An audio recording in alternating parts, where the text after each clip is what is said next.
Jack, I've come to catch up with your stablemate, Conor Goulding. He's making his pro debut on our show, which is a week on Saturday. Yeah. But we were chatting outside, and you're fighting. Is it week on Friday night? Friday night, yeah.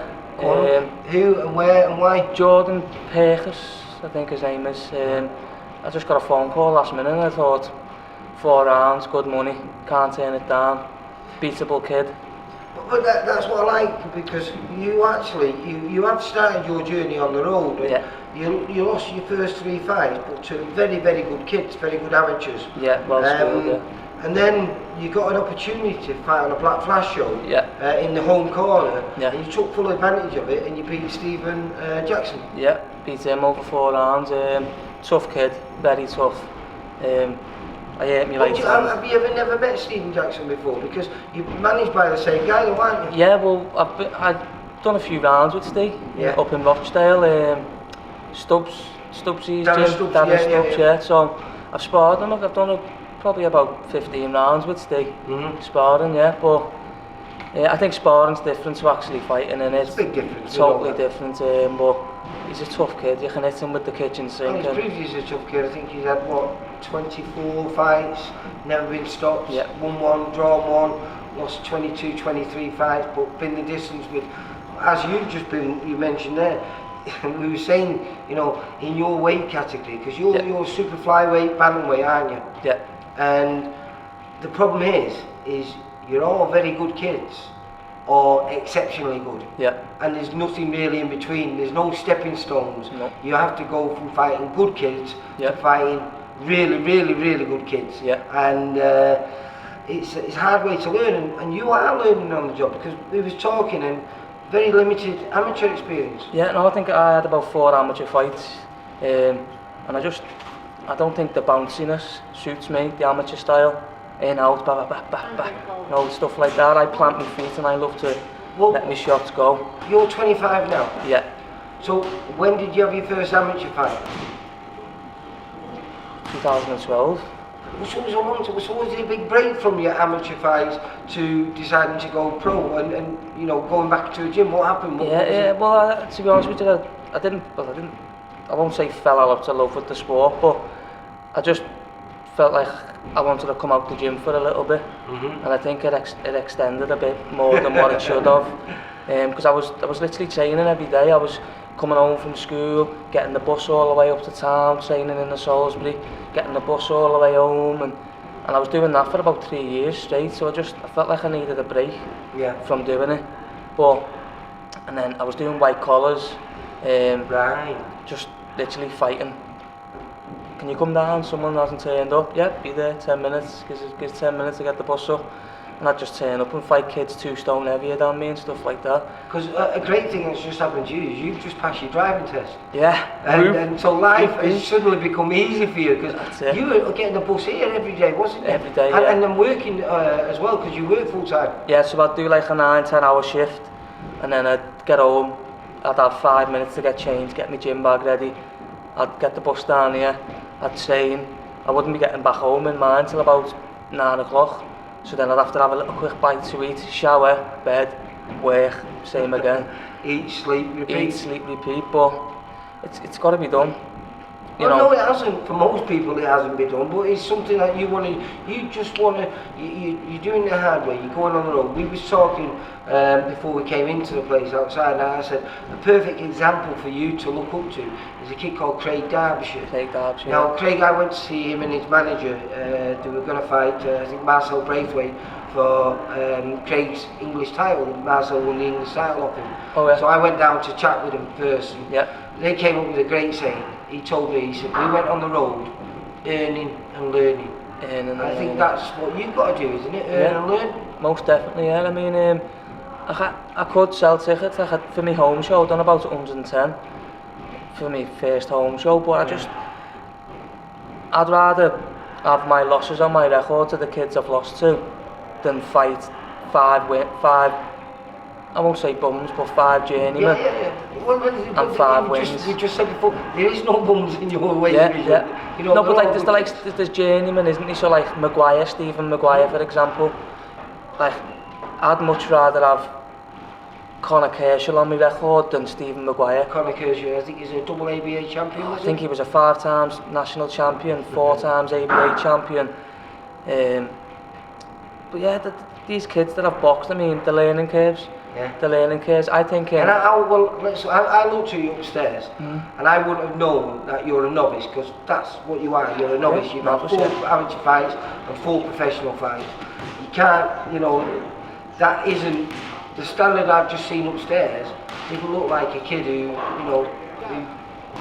you must have done a lot of training and outside of your fighting period. You must have always been drawn back to boxing. Yeah, I've always done. So like even if I went to a normal gym just to use the running machine, I always found myself on the bag or doing something boxing related. Yeah. So. Are you a big boxing fan? Do you like watching boxing? I love it. Who's your favourite fighter? Like to date or? It doesn't matter, anytime. Muhammad Ali is the reason I probably started boxing. Right. My granddad had a book, Muhammad Ali book, and I'd always look in it. And I just the way he carried himself and the way he boxed and what he done for black people as well. Well, what he did, it's not just inside the ring, which was phenomenal, but what he did outside the ring was far braver than anything he did inside the ring, because he stood up for the black man when realistically you were being killed for that. All his, Malcolm X, JFK, all these people were all being shot for things he was standing up for. So a very, very, very, very brave man. And that's why I just took to him. Like, I've got him float like a butterfly, sting like a bee. I've got impossible is nothing on my chest. Loads of quotes said by Muhammad Ali, and I think another one, Floyd Mayweather. I know people say that he took fights and when he wanted and stuff like this, that, the other, but listen, anyone who stays at the top in boxing for 20 years, because that's what he did, he was a young boy when he first became a champion, and to stay at the top and undefeated, something special. I'm not a huge fan, if I was going to have the choice to pay and see Manny Pacquiao or Ricky Hatton or Floyd Mayweather, I'd pick the other two before I pick Floyd Mayweather, but I take my hat off to him, because the guy, what he's done and what he's achieved is quite phenomenal, because it's hard enough to get to the top, but to stay there is even harder, and he's done it with ease. And he made Canelo look silly. I mean, I know Canelo was young when he boxed Floyd Mayweather, but he made him look silly. Do you know something? That was probably the best thing that Canelo ever did, because what he took from that defeat has helped him become the fighter that he is today. Most definitely. I think he's got attributes similar to Floyd now. Well, that's because he realised, just his head movement, the way he talks up. Like, well, how do you think you've changed now over the last 4 fights? I think I've come on leaps and bounds, because every time I'd spar or fight, I'd just want to, I've got like that fight in me where I'd just be like, forget boxing, let's fight. But that's where I've matured in the game now. I won't just fight you. I'll pick my shots, I'll do other things, I'll set back, body shots, whereas I used to just headhunt the whole time. I used to just want to try and knock someone out, but I think I've matured a lot. My technique has come on leaps and bounds. Did that help you? You know what I mean? Because it does dampen your spirits, losing on the road. No matter how close the fights are or how well you do, you're still not getting your hand raised. When you got your hand raised against Stephen Jackson, I presume that must have given you a right confidence boost. Yeah, to be honest with you, it was just great to do it in front of me. My family, my nan, my granddad, my mum, my brothers, my sister, stuff like that, all my friends. So you reckon if I came back in 12 months and you've got another, say, 7, 8, 9, 10 fights under your belt, which you could quite easily do that if you're going on the road. Yeah. And maybe it's a bit similar, maybe there's more losses than there's wins. Yeah. But do you feel then, when you return home, you could return and be fighting as a champion? You feel like, you can learn that much on the road? Definitely, yeah. Especially fighting the kids that I'm fighting, like Bradley Thompson, probably the best lad I've fought. So elusive. Like, he basically made me miss with ease, but that's because I was loading up on my shots. But he's he's quality. He's going to be British champion very soon, I think. Yeah. I've not heard of him, but there is some very good lads. Like I said, we were just talking before, we've got Conor Butler, very good kid, flyweight, another one of our boys, Brandon Dior, yeah. Another super talent. So yeah. These could be all future opponents, maybe. Listen, I'll fight anyone, anytime, anywhere. You know, as long as I get enough. I just don't like the fights where they come at you with like 3 days' notice. No. Because obviously, like I said, I was sick last week, so this fight I've took with. I'm always in the gym every day, but stuff like that plays on your mind. So I'm like, oh, I've been sick for a week, but I know it doesn't really matter. But I'd like to just have like a nice smooth camp. Yeah. Not like. But you've been in camp though. Yeah, every day. Yeah. So it makes no difference. Makes no difference. A couple of days off, like, it's not going to hurt you. No. And hopefully you can go down to where is it you're going to? Essex. Essex, and cause an upset. Get your second win. Definitely. And maybe I might even see you as an opponent on some of the VIP shows. Definitely.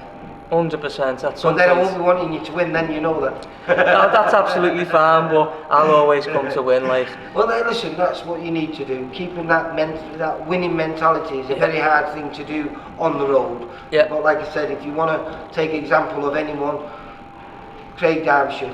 He's a man. He's a guy who said winning. I mean, he just fought Tommy Franks for the British title. British, yeah. The guy with a record. I think his record at the time when he fought Tommy Franks was 8-27-3 or 2 or something like that. Yeah. He should never even be getting to that level. No. But he pushed him all the way, and a lot of people on the night believed he should have won. It was a draw, but they believed he should have won. Yeah. Now that's what you call heart. That's to keep believing in yourself after defeat after defeat after defeat. But 4 of those 8 wins, 2 have been for the English title, and 2 for Central Area titles at different weights. So the kid is for me one of my little heroes. I love watching him, and hopefully he'll get a chance to fight for that British title again. I think he will. Again, you could be looking at in 12-18 months time. Yeah, well, I won number 5. Who's that? Matt Craddock, I think he is. Right, where's he? I think he's 5 or 7. Tell him Matt Craddock, yeah, I want to fight him. Yeah. I just want to. I mean, obviously I understand where he's coming from, because my record, it's 1 win, 3 losses, and he's 5-0. He doesn't want to fight anyone below now, does he? He wants to fight up. Yeah. But if he's ever struggling to get an opponent, you're the man. My phone's always on. I'll come down and fight you over 6, definitely. Jack, it's been lovely talking to you, mate. I wish you all the luck for Friday night. Hopefully, when I come here, because I'm going to go and chat to your stablemate, Connor. Yeah. And hopefully, next time I see you, you might be 3-2 with a title. Hopefully, let's hope so. Yeah, but like I say, if I bump into you in a couple of weeks, you could have got that win down there. So hopefully, you do. And but if not, like I say, I've been watching you, and Lee Folk tells me up about you a lot, and he's got high hopes for you, mate. So fingers crossed that you can achieve what you hope 100%. You hope to achieve. Definitely. Jack, you take care, mate. Cheers, mate. Thank you very much. For all boxing info, news, and latest interviews, amateur and pro, across the north, click and subscribe. VIP Boxing Promotions. Also, Twitter, Instagram, and Facebook.